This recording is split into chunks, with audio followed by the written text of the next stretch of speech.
our second annual Friends of Flight 93 speaker series. A huge success last year, so we're growing it more and more this year as well, so this is our first one of the summer. I'm Henry Skully. I'm the Executive Director of the Friends of Flight 93. You may have seen some brochures when you walked in. That's who we are, and there's some brochures in the back corner there. The Friends of Flight 93 is a 501c3 nonprofit that supports the National Park Service here at Flight 93. We help raise volunteers, we help put on events like this in conjunction with the National Park Service, and we raise funds for the park in terms of things that they can't raise funds for, in terms of maybe more trees or trails or whatever's needed. So please consider becoming a member if you'd like. Look at the brochure, go on our website, or also please consider being a volunteer, like wonderful Sheena Baker in the back corner there, who's on our board. She comes several hours every weekend and just greets people and tells them a little bit about the story. So we'd love to have you. Today we're fortunate to have Wally Miller and Dennis Dirkmaat on our panel. These two gentlemen were the first civilians, as Tom McMillan told me, to have access to the crash site. So their perspectives on that day are few that others have. Wally Miller, Somerset Coroner, funeral director, all of a sudden that morning was thrust in to this tragedy and became the point person for the family members, which was so important. Representing them in so many ways, Wally oversaw the crash site and helped family members organize the Families of Flight 93, which is still a strong group and an active board. Dennis Dirkmaat is a forensic anthropologist who worked on site at Flight 93 that day and for several weeks to follow. Dennis is the chair of Applied Forensic Services at Mercyhurst University. Dennis served as the primary scientific advisor to Wally during the recovery and identification of victims of United Flight 93. These two gentlemen have known each other even before 9/11/01. Dennis told me this morning that he did work for Wally's father, and so these guys go way back and a real team. I'll start with Wally. Wally, please walk through the audience regarding what you saw when you first arrived at the crash site of Flight 93, and what you expected and what you were surprised to see or not see. Well, before I answer that question, I want to tell you that Dennis was the first person I called.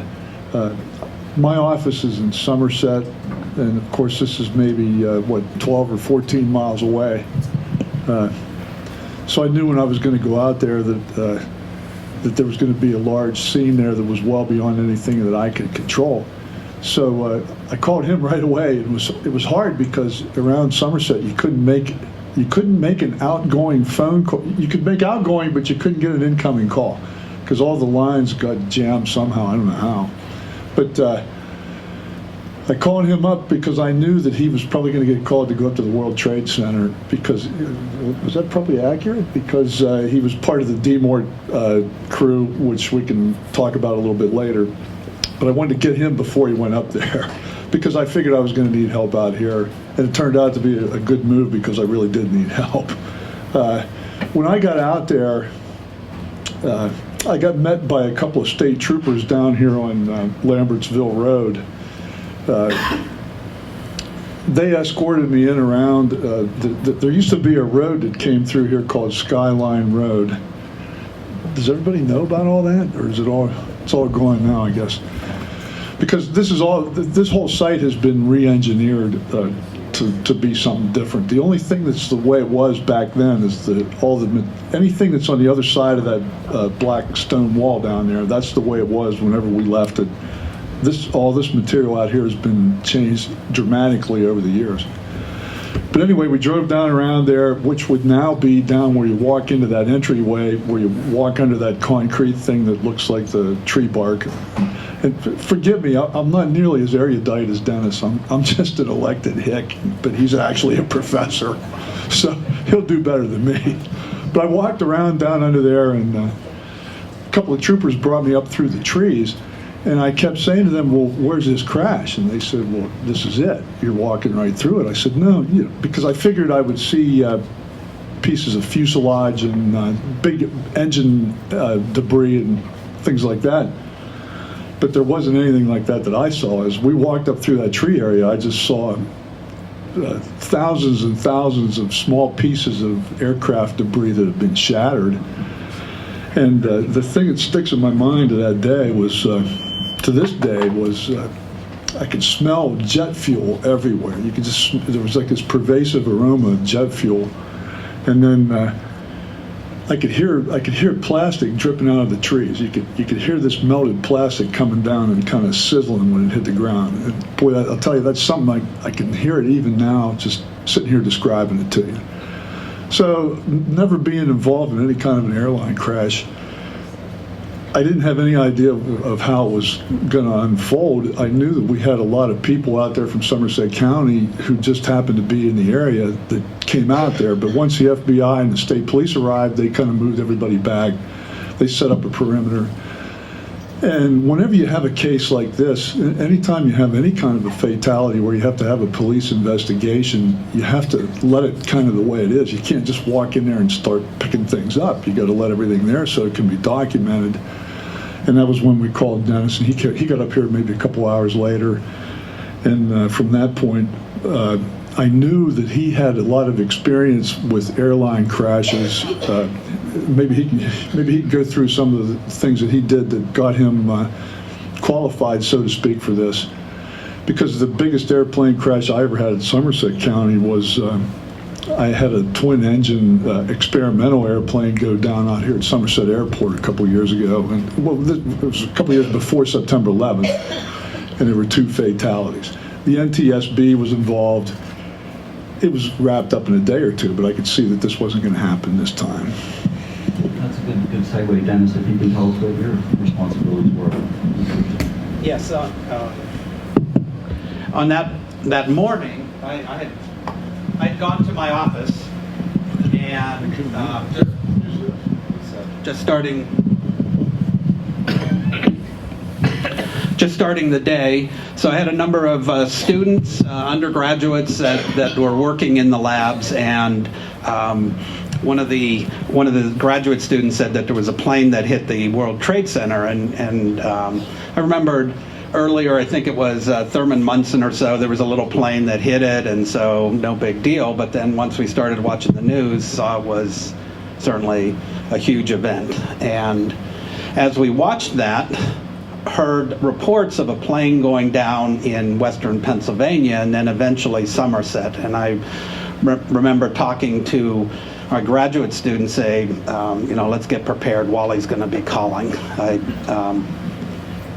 I do forensic anthropology, and we provide services for coroners and law enforcement when they find skeletal remains or human remains in outdoor settings. So I've done that for nearly 30 years, including cases for Wally's dad Wilbur for many years before that, and then when Wally took over, did many cases for him. So we knew that he would need us to help out.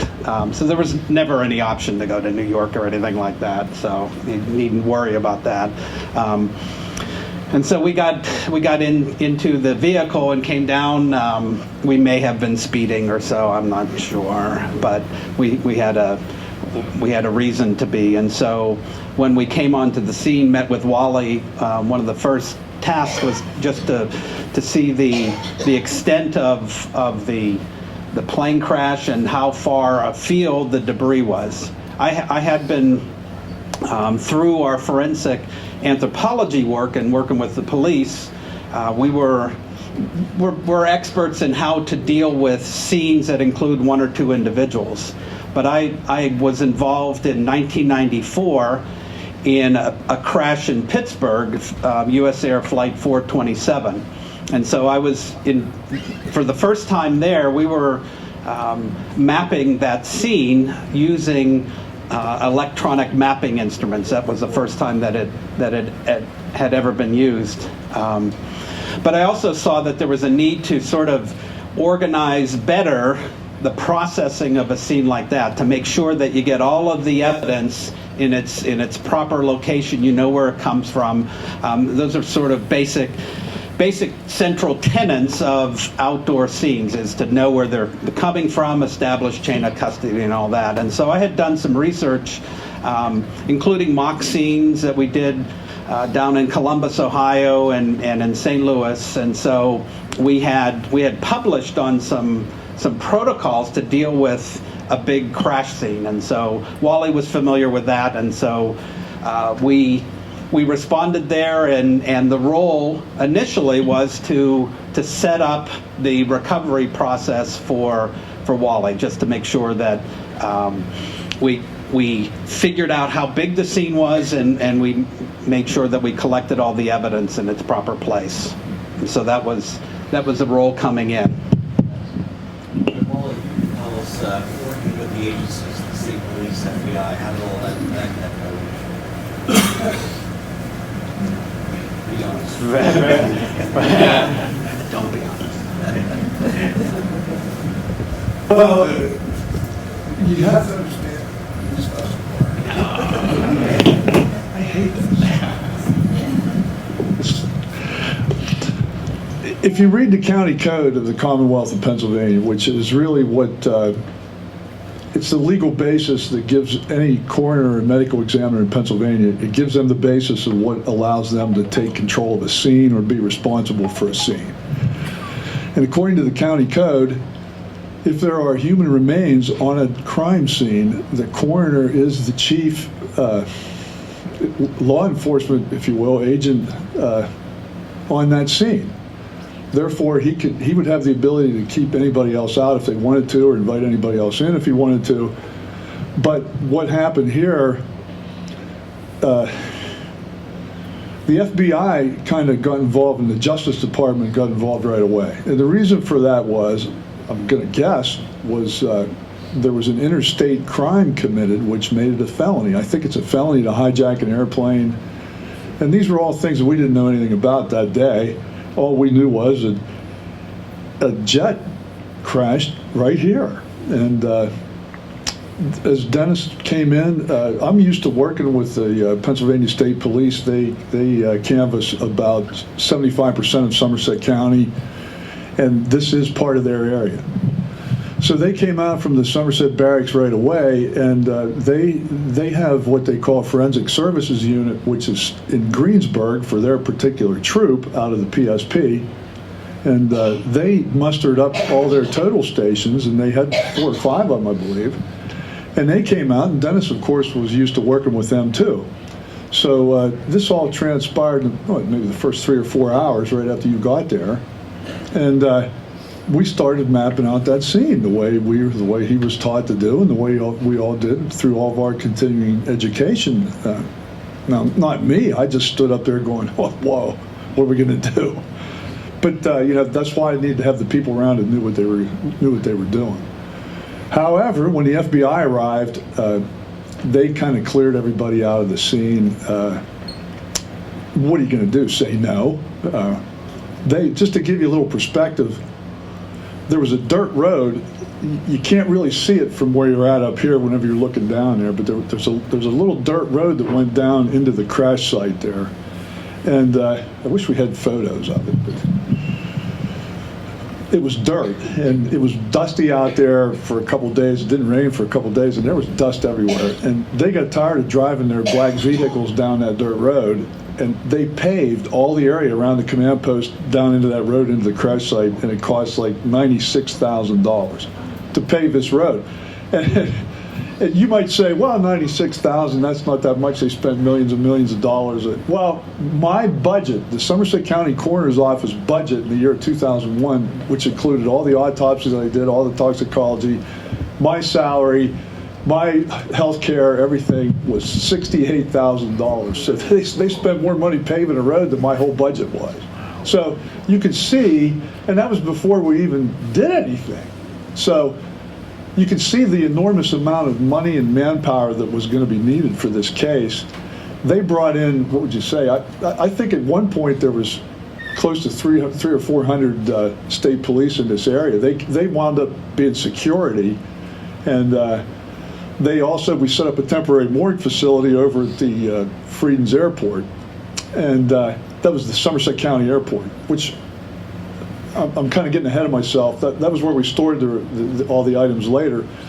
But there's an armory out there. The Pennsylvania National Guard had a big armory. And my old high school basketball coach happened to be the commander at the time. And I said, hey, Hank, we're going to come over there and use we're going to use that armory. And he said, well, no, you can't do that. We have weddings and stuff over there. I said, don't worry, we'll clean it up when we leave. So he let us in, and that was how everything kind of evolved in that way. But we were taken aback a little bit at the beginning because we had confidence and faith in the PSP, Forensic Services Unit, but we were told that it was going to take too long to do that. Do you agree with all that so far? Feel free to edit me at any point. I'm going to interject. That's never Thought I good. was. That's never good. When an intellectual interjects, you know you're in trouble. In an incident like this, National Transportation Safety Board is in charge. They have to determine what is the cause of the accident, whether it's mechanical or pilot, or their main task is to determine that. If it's an accident, they take the lead on the investigation. However, if there is criminal intent, then the FBI takes the lead and the NTS becomes secondary. So those are two of the main characters, players in this project like this. The other one is the coroner's office, or the medical examiner. Again, as Wally said, they are in charge of victim identification, as well as, and a lot of coroners don't realize that, but they're also in charge of victim recovery, making sure that all the remains are collected properly, etc. And also the personal effects. They're responsible for the personal effects. They're responsible for the personal effects. And there was a lady that came to us like the first day, and she said, my aunt had $5 million worth of jewelry on that airplane. What? So it turned out not to be true, but those are the kind of things that got dropped on me right away, and I'm like, I didn't have any experience dealing with any of this at all. So everything that I did was kind of like new ground, especially for somebody who, like Cyril Wecht is fond of saying, we're lay coroners. I'm a lay coroner. I'm just a guy that got elected to do something. And it was a challenge, so I had to rely on him. So go ahead, I'm relying on you now. Dennis, if you could tell us about the process of collecting things and what you found and all that, would be very interesting. In terms of outdoor forensic scenes, the key is to document the evidence in place, because what we're trying to do is reconstruct what happened in the past at that scene.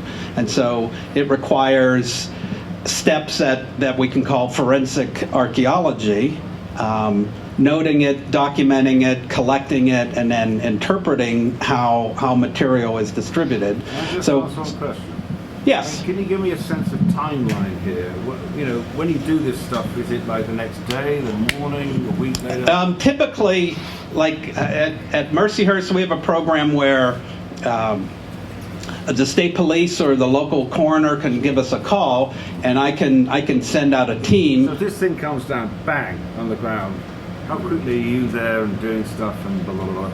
Well, Wally's on scene. Right. He calls us, we get in the vehicle, and then I'm walking the scene about 3 o'clock. So then we're trying to figure out how to do that. In a normal forensic scene, an outdoor scene, we'll respond within hours or the next day, and we always like to have a lot of light.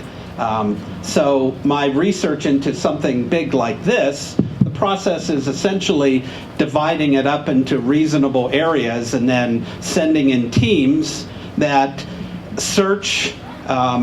We use what we call a straight line pedestrian search. We search it very carefully, make sure we find everything, flag it, and then we have a team that comes in and documents through a total station, through other types of mapping instruments, and then it's collected, and so that we go systematically through the site. If we do that, then we have a pretty good idea of how long it'll take, etc.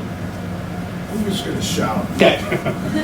There's 3 different types of things we were looking for. We were not just searching for human remains. We're also looking for personal effects and aircraft debris. because you're looking for things that would indicate, I didn't want to give everybody the impression that we were only looking for human remains. We're looking for everything, but those are the three main categories. Right, and during the search, obviously the NTSB is interested in finding evidence of why the plane went down, whether it's instrument dial or the rudder of a plane like 427. There was an issue there, and so they're involved in the process. The law enforcement is documenting personal effects, parts of the plane, etc. So the process is basically going systematically through it, and we note exactly where everything is going, where it's coming from, and so that is the process that we use on our scenes that involve one or two individuals. It is what we were going to use on bigger scenes like the 427, and we initially set up to do that systematically. We had basically 5 or 6 total stations, and so 5 or 6 teams could go in and work independently, and so it would be we have noted that it's a pretty efficient, a very effective system. But since it wasn't an accident, it was terrorist activity and criminal intent, then the FBI became in charge of that, and so they have their own set of protocols. Dennis, can you tell us how this site was different versus New York and Washington, D.C. in terms of this being a reclaimed mine, and that impacted I understood the FBI and state police, you all found things like a credit card from the terrorists, and they didn't find those things in Washington and New York. Can you tell us about the differences? Well, some of the differences would be the fire that's associated with those big ones, and the other one is that in this particular case, we're talking about a reclaimed strip mine. It doesn't look like a big hole, but it used to be a big hole, and so it was filled in, and so the soil is softer, and when the plane came in, it hit sort of the edge of that bowl and sort of bounced down in, and so a lot of the plane was sitting in the ground. Part of the fuselage, and we could see some of the engines and some of the wheels were off into the woods, but a lot of the material was buried into the ground, unlike the other incidents where it hit structures, burned significantly, and so it was a little bit of a different type of scene. Another issue was, in most of the scenes he's talking about, they happened near an airport where a plane is decelerating, coming in for landing. I think 427 was coming in for a landing, and the rudder fell off of the tail or something and went down. This aircraft was not slowing down. It was actually going at cruising speed and would go at 30,000 feet. The terrorists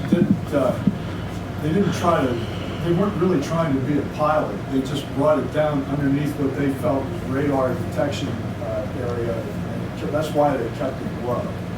So when that plane hit the ground, it hit the ground harder and faster than a lot of other crashes. Right. They calculated 560 miles per hour.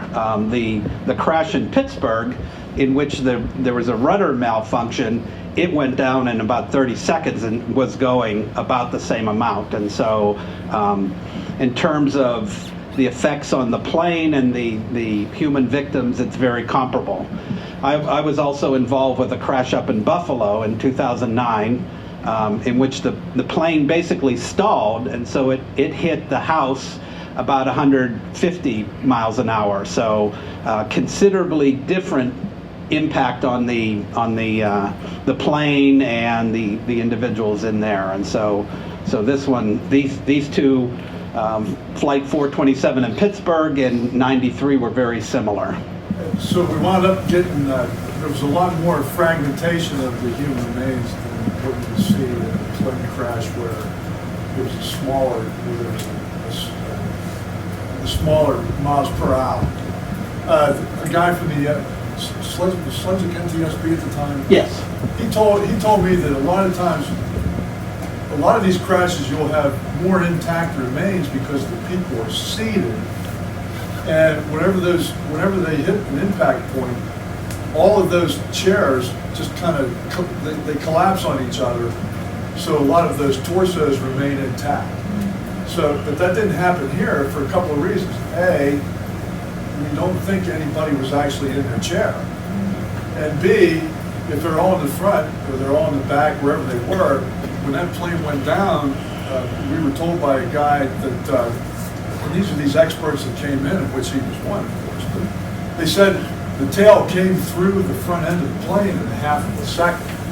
So in a 757, all the galley material's in the back. That's where all the knives and forks and coffee pots and all that stuff's in the back, and it just went that way through everything. So if you happen to be there, everything's going to be coming through you really fast.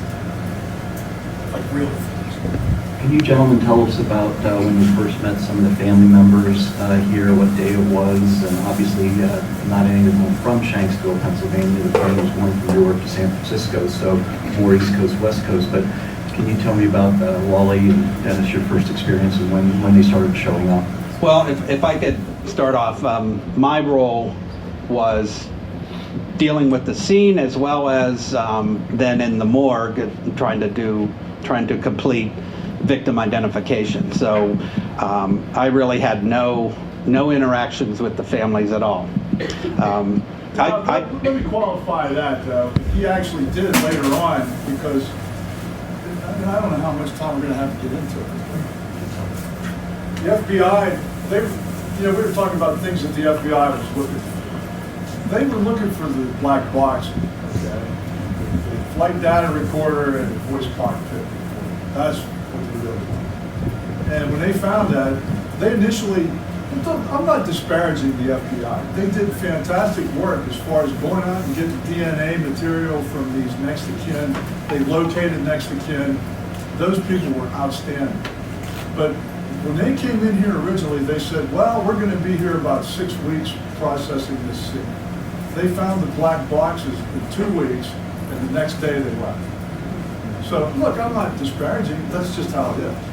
So, when they left, and we need to get into that part of the discussion because that's where we really became the people who processed that scene. And then that was an operation that was only going for about 18 months. So what happened was when they left, I was left with a team of people that I had around me because I learned real fast. I made a couple of statements to the media that I never should have made. If you Google my name, the first 150 hits are part of some conspiracy theory because they said, well, what did it look like? I said, well, it almost looked like they dropped the people off somewhere and just wrecked the plane somewhere. My point was, I was this hick, overwhelmed by the fact that I couldn't see much in the way human remains. And I've been on hundreds of vehicle crashes and fires and everything else, and I knew what it was, but I never saw anything like that.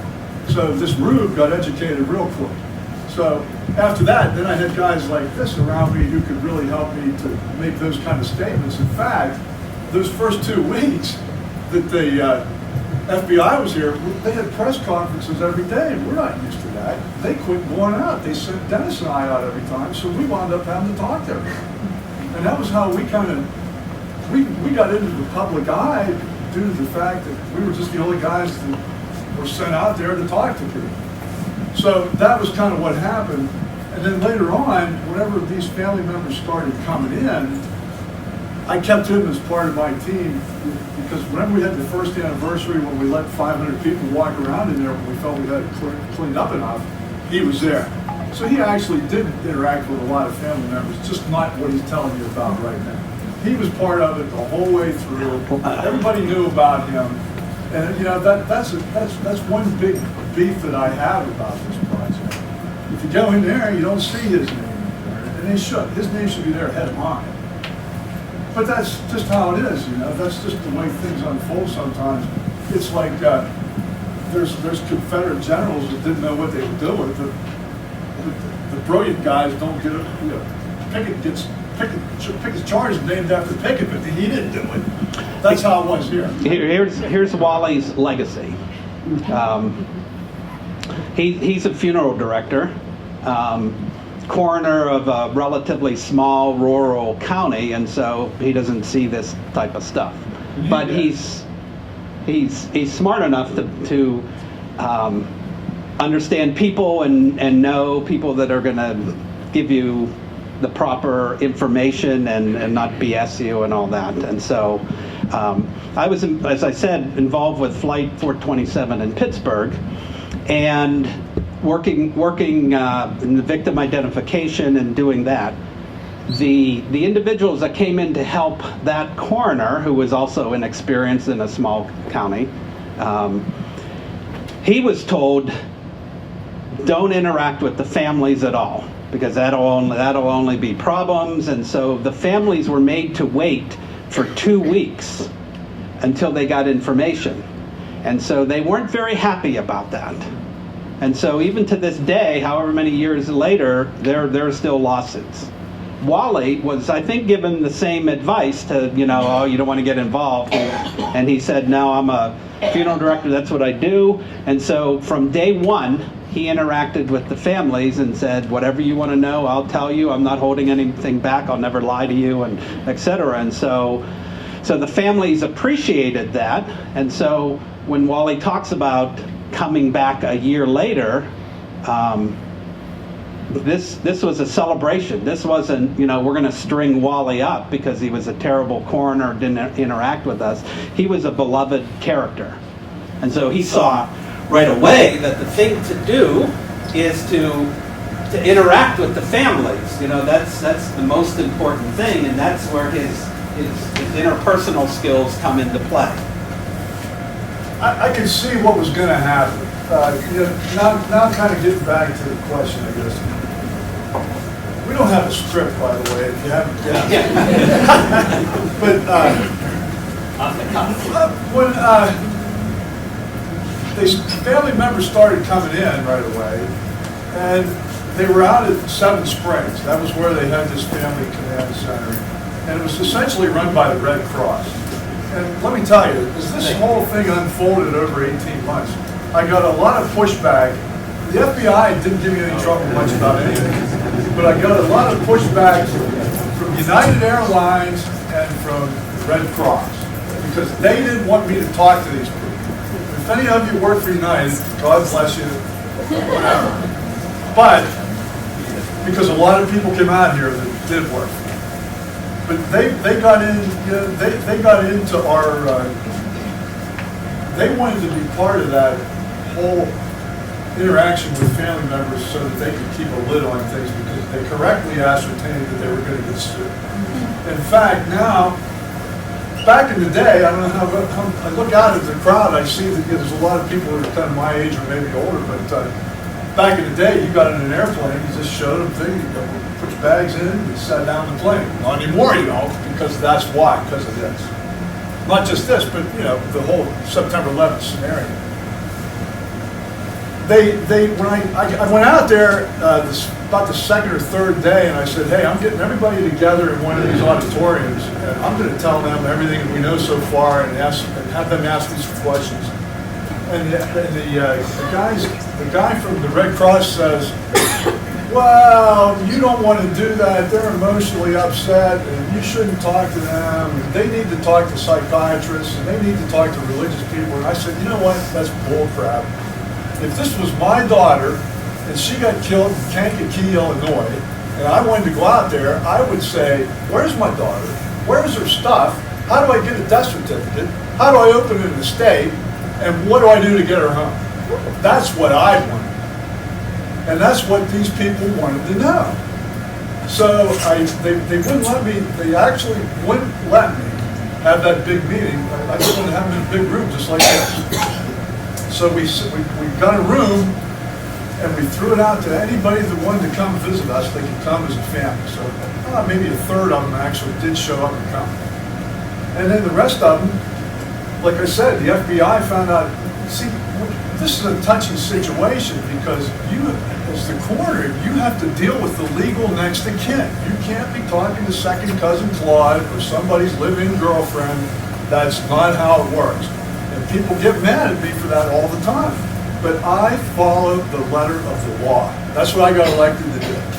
So what we did, I got everybody's phone number, and then I started getting on the phone and calling these people. I was talking to people out in California. They'd call me, it'd be 11 o'clock at night out there. Well, it'd be 2 a.m. in Somerset. Well, they'd call up, and I'd talk to them, because nobody else would talk to them. So back, a good period of time went by, and I decided I was going to get everybody together up in Newark, New Jersey, because nobody was giving them any information.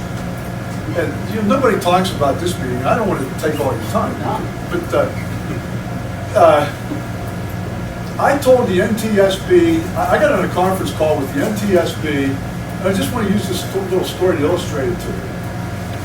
Red Cross, United Airlines, and the FBI. It was a conference call. I said, first I went to the commissioners of Somerset County. I said, I'm going out there and I'm having a meeting. I don't know how I'm going to fund it, but I'm going to do it.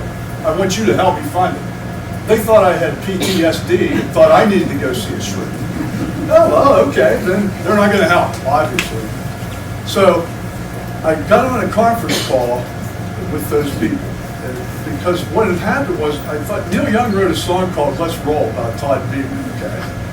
And I was going to call Neil Young and have him come out, either donate the money or come out and play like a benefit concert to get the money to get these people to Newark, New Jersey. And I really got all the way up to his publicist when finally a lady from the United Way in Pittsburgh called me up. She said, hey, Wally, we got $150,000 here that people just donated out of the goodness of their heart. What do you want to do with it?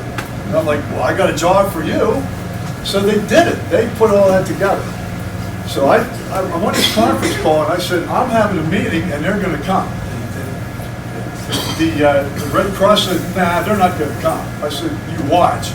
They're going to come. And I said, will you help me? They said, no, we're not going to help you because nobody ever did it before. I said, well, after I do it, there's going to be one guy that did it. And I said, furthermore, I'm going to tell them that you didn't help whenever I do. And they all laughed and hung up. What they didn't know was I talked to everybody on the phone and asked them first if they were going to come. I talked to Lisa Beamer. She said she was going to come. I talked to Liz Glick. She said she was going to come. Bingham's mother. I had everybody ready to go. So, and you're going to see about all of them in there. They're all in there. And they should be, because that's what it's really all about. But we had that meeting, and then all of a sudden, United Airlines, they paid to fly them in, and Red Cross provided the food, and they did all this. So all I'm saying is, that's where I really started to get irritated, because I didn't get the cooperation, but I knew what the people needed, because I got on the phone and talked to them. Now, they couldn't do it at the World Trade Center, because there was too many people. I figured with 40 passengers and crew, I could handle it, and somehow I did. So, sorry, it took about 10 minutes. That's perfect. And we have about 5 or 10 minutes more, and then we'll have some questions you all can ask. So, Dennis, what would you like to add from your findings and your experience and all that, so we can get that side of this? Well, I think we've covered.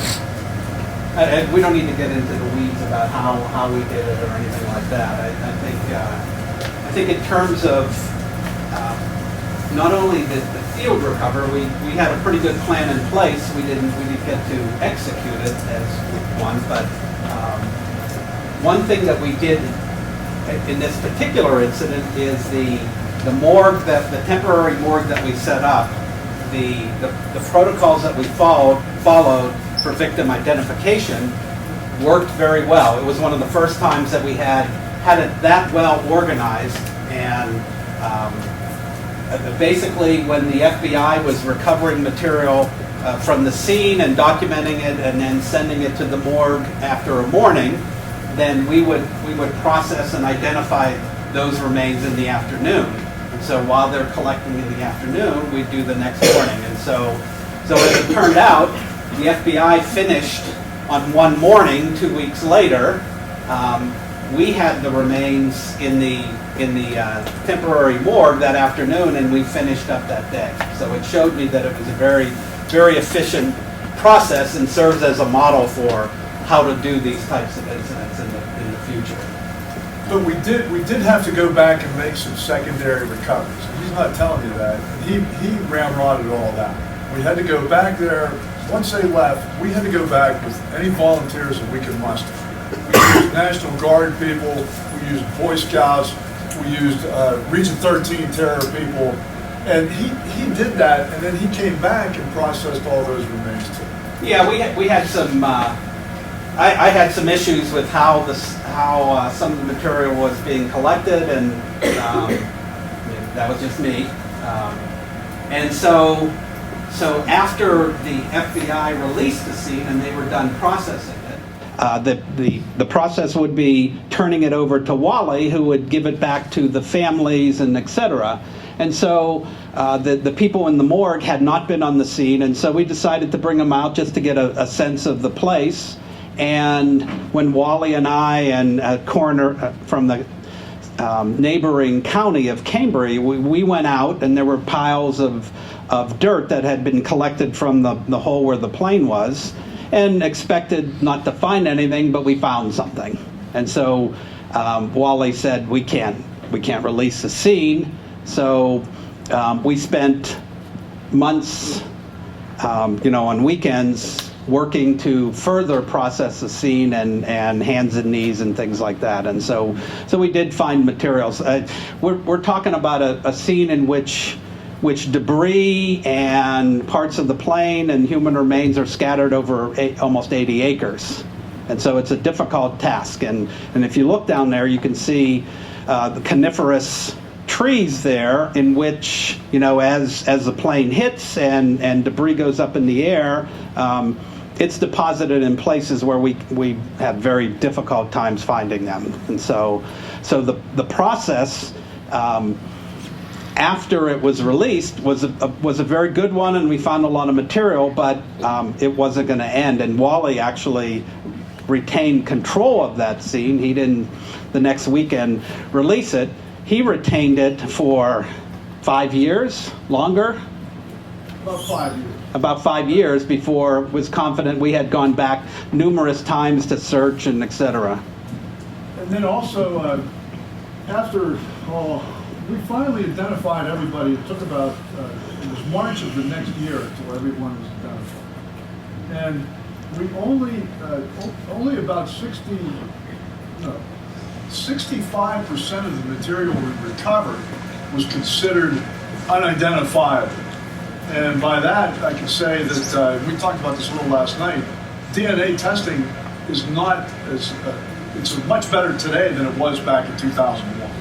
So they came in, DNA people came in and they determined what things they could use that were suitable for a sample size. So we had all this material that we couldn't return to the families. So he stuck around with his team and we processed every item and we wound up with, I don't know, hundreds, thousands really, of individual samples that we stacked in caskets. And then we kept those 3 caskets in a mausoleum up in Wimber for several years. And then in 2010, we had a little service down here where we reinterred those right where the plane hit the ground. And to me, that was the closing, that was the part of the episode that closed it for me, because I told those family members down in Newark that day, I said, the day is going to come when I'm not going to be here to do it for you. You're going to have to get organized and do it on your own. And they did, and that's when they started to negotiate with the Park Service and Somerset County and everything else. And finally on that day, I brought everybody back that was involved in the case.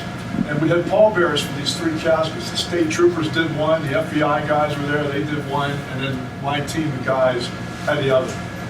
So that was a period of closure for me. And I stood up there that day and I said, hey, that day has arrived. And it did, and I'm done. And there's been other things that have occurred since then that they wanted me to be involved in. Look, I didn't get elected by Somerset County to be on some board in Washington, D.C. I got elected to take care of people that pass away in Somerset County. And that's what I do, and that's what we did. He was a big part of that the whole way through, and that was what I think, you don't want to say that there was a successful conclusion to the case of something of this magnitude, but from our perspective, we felt like we did everything that we could do with the constraints that were put on us, A, by my lack of astuteness, and B, by just the lay of the land back at that time. Thanks, Wally. One last point that I want to bring up before questions is this community, Somerset and surrounding communities, were just wonderful in terms of their response and what they did and how they could help with this surprising tragedy that no one knew how to handle. Wally, if you can just comment on these wonderful people in your township, your county, et cetera, and how they responded. Well, I don't know. I don't know. I don't really know that much about it. Because what I do remember is it was a rare time in American history since I've been alive, and I grew up, I'm a hippie, still am. But I grew up in a time of great social turbulence. And this was a rare time. Think of it now. Think of what it's like now. You know, that's all been lost. Which, incidentally, the FBI director at the time was none other than Robert Mueller of the Russian investigation fame. But the point is, there was a brief period of time when you drove out Route 281 past that temporary morgue and you were coming out here, there was just American flags the entire length of it. I mean, people were flying flags off of their cars, and it was emotional. And people, my wife was a big part of this project. We had a little office up the courthouse that was full of people would just send us cards and letters and just encouraging us and everything, because we were on TV every day, being overwhelmed. And it was just thousands and thousands of letters and stuff that came in, and we were just amazed at all this support that we got. And you could actually feel that. You could kind of feel that wave, and then it gradually dissipated, as all things do. But that was a major part of it. The thing that stuck in my mind the whole time, and I knew that I had to worry about it. In my mind, there was two groups of people that I was really worried about.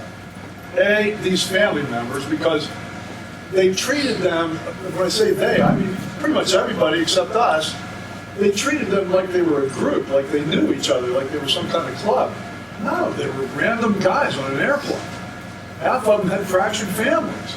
So you had to get all of them together as a unit to bargain. And the other group that I was really worried about were the people who live out here in Stony Creek Township. Because we had no idea what was going to occur out here, except I got a little bit ahead of the curve, because a guy from the, what do they call it, the Conservancy, the American Conservancy. For some reason, the Park Service isn't allowed to buy ground directly from a landowner. Is that correct? So they had this intermediary guy, he came through, he said to me, he said, you know, and he had a daughter killed in the Lockerbie crash, if you recall. That one was at 87 or something like that. And the first thing he said was, I was really positively influenced by your handling of this case. I said, well, thanks. And then he said, this is going to be a national park. And that's extremely unusual and rare. He said, usually for something to become a national memorial or a national monument or a park, it takes 150 years and everybody's dead. This is going to be up in 10 years. And I'm like, you got to be out of your mind. He said, no, it's going to be, trust me. Well, it was. It was there. So I knew that these family members had to get together so that they could have their say in what went into it. And they did. And I think talk about a legacy of the case, I think that's what it is. And McMillan made an interesting point. That's why you folks sitting here, this is a really unusual thing for people that come to a memorial to see something. It's rare that you see the guys that were actually involved. Like when you go to Antietam, General Lee's dead. But we're here, you know. And, it's interesting that you have the ability to experience that. And, you know, in another few years, we're going to be dead too. And we come out and they'll see our picture. If I have anything to say about it, they will. No, that's great. And a lot of our ambassadors and greeters and all that you see in the back there, their green jackets with their name tags, many of them were here on the first day, and they just volunteered and just showed up at the temporary memorial where the fence is, where people left flags and things like that. So they've been here for many years. That's why we need more volunteers, not that we're getting any younger. But that's another way you can ask somebody, and they said, yeah, I was here on the second day, and it doesn't happen again. The best part was nobody starved. They had a command post up there. You can still see where it is. They took everything out now. I think they have a little plaque there or something. Every group, like the PSP was there, everybody but the FBI, because everybody, like Shanksville Fire Company and the PSP, and just all these different guys, they all had their own little trailer out there. But all the wives and significant others, they all brought food out. So it was like going to a fair. You could walk around and eat different kinds of food all the way around. When you went to the temporary ward, the Salvation Army had a canteen over there. It was like, I never drank so much coffee in my whole life. Well, thank you, man. I want to open it up to some questions before we have to shut down. Yes, the lady in the back in yellow. Wally, I'm Joan Smeltzer, and I'm a licensed clinical social worker with critical incidents training. Uh-oh, I'm gonna get help. And no. What I want to say to you is, what you did was so important to those families. So many people don't realize how important those kinds of issues are. And so, kudos to you for getting those people to Seven Springs and Newark. That's the kind of stuff that I think, I don't want to say, sometimes people have too much education and they're trying to do it out of the book rather than doing it from the heart. And I think that's, again, Well, that's kind of if you haven't figured it out, I'm kind of an emotional soul. That's why I need guys like Dennis around to kind of reel me in a little bit. And that's what he's kind of done for me in my whole career. I owe a lot to him. He mentioned Denny Kwiatkowski, the coroner from Cameron County. Between those two is really how I learned to be a coroner. Just from being around them and going to their courses and stuff like that. Because other than that, I'm a funeral director. You don't need to be no genius to do that. Find a $5 million story. No! I'll tell you one thing though that we did do. We don't know that. Well, but here's what happened.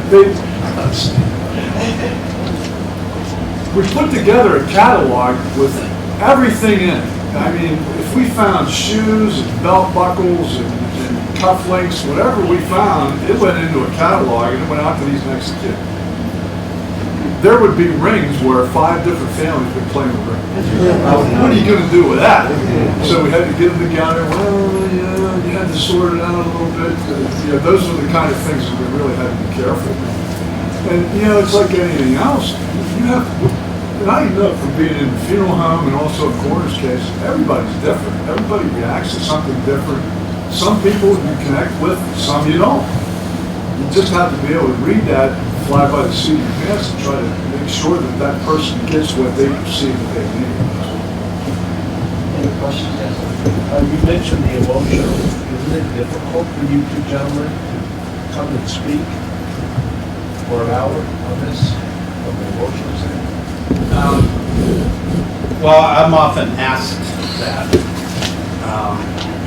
because I do a lot of forensic cases where we find remains out in the woods, and the backstory of how they ended up there is often pretty heinous. But I learned a valuable lesson for Flight 427 in Pittsburgh. I grew up in Pittsburgh. I would come home from the morgue or from the scene and then watch the news, and then they would have personal stories about these individuals and all that, and then I would read about it, and I said, I can't do that anymore. My job is not to grieve for the families. My job is to the best of my ability, to identify the victims and their remains. So I have to set that part aside. That's not my job. And I working for the families, benefit the families by doing a good scientific job of identifying the victims. He's funeral director, so he would deal more with that. Yeah, I'm pretty emotional anyway. So for me, it was just, it took me a while. Whenever I'd see these people, like the people on the West Coast, I'd talk to them on the phone every day. And when we had that meeting over in Newark, for most of them, it was the first time I ever saw them in person. So to actually see them after having spoken to them on the phone all that time, it was a very emotional time. That's just part of, I don't know, who I am. That isn't something that you really want to talk a lot about. It just kind of happens and comes and goes. Any other questions? Please go ahead. But, sorry, can you talk a little bit about how you reacted to the actual document being held?